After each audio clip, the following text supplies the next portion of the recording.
बरका कमाल सखिया आजू मिथिला नगरी जाने हाल सखिया आजू मिथिला नगरी जाने हाल सखिया चार बोले हमें बरका कमाल सखिया चार बोले हमें बरका कमाल सखिया।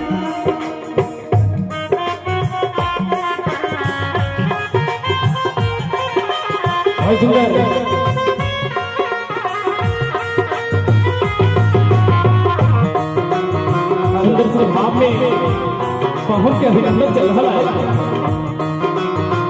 हेलो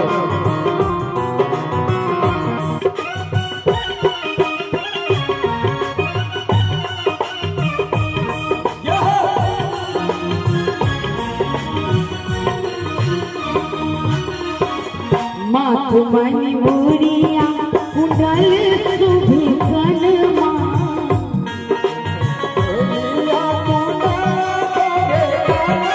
माथु मणि मोरिया कुंडल शुभि कनमा माथे मणि मोरिया कुंडल शुभि कनमा गजरारी झूलवी नयनमा काले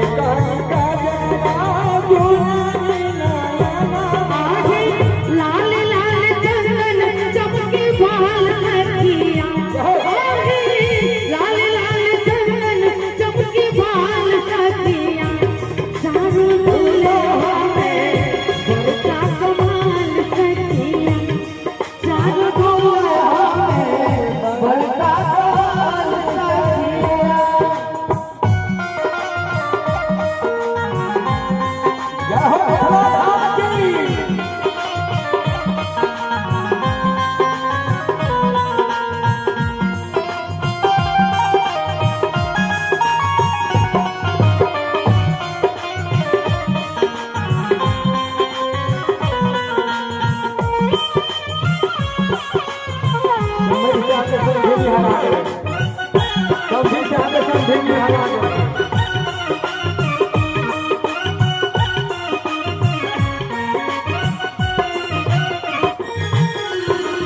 गगन मगन आज मगन धरतिया गगन आज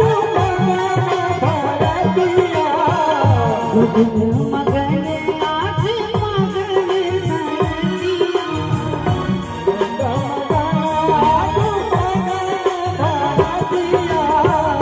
दुल्हा सुहाग